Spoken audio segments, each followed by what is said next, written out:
If you're a yoga beginner, chances are you've been to a yoga class and thought to yourself, there's gotta be an easier way to do this, or you're not really sure what you're doing, or you feel like maybe you're dealing with some pain or something that you don't know if it's normal, and there's nobody there to tell you how to make your practice easier.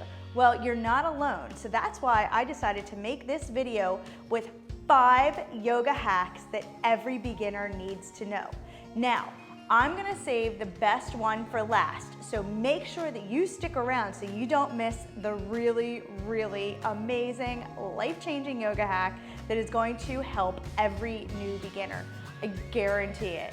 And if you get value out of this video, please make sure that you show it some love by hitting that thumbs up button. And if you haven't already, guys, please subscribe to my channel so I can keep giving you free yoga content. And remember, I do free live beginner yoga classes every single Monday night from 7 to 8 p.m. Eastern Standard Time. So there's no reason that you can't join. It's free and it's recorded, so if you miss it, you can always pick it up later. So without further ado, let's get into it.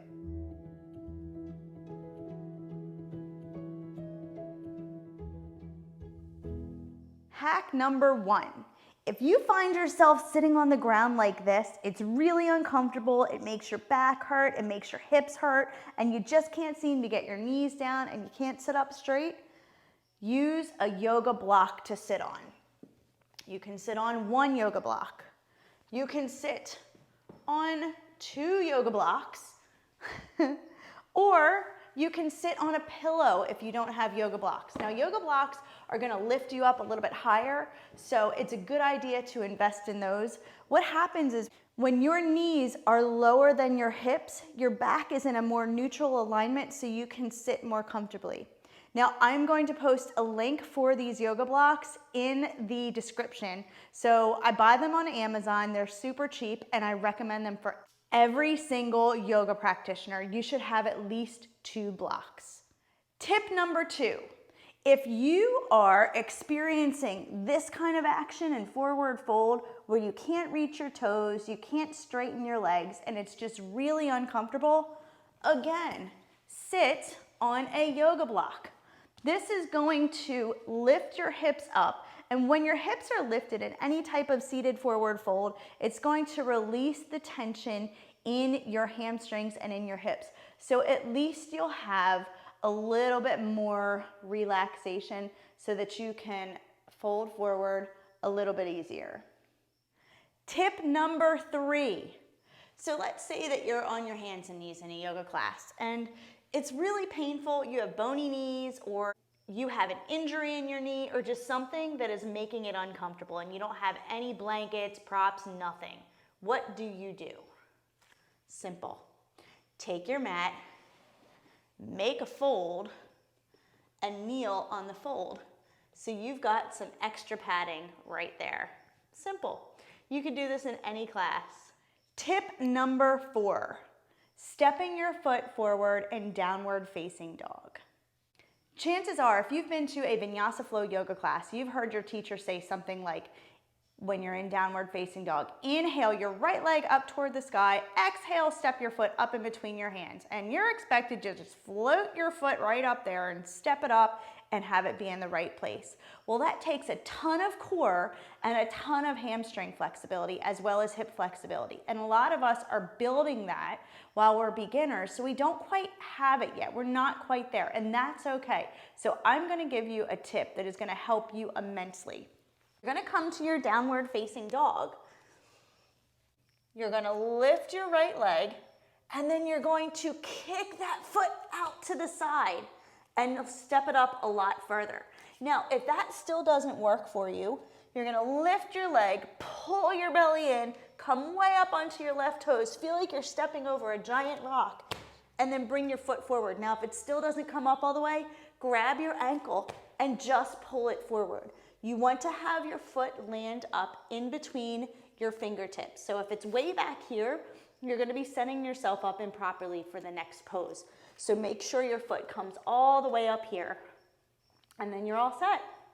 Now, if it still isn't working for you, Just stand yourself up, step your foot forward, and step your other foot back, and you're here. As long as you get there, we don't care. Just get there. Whatever makes you comfortable and whatever gets the job done.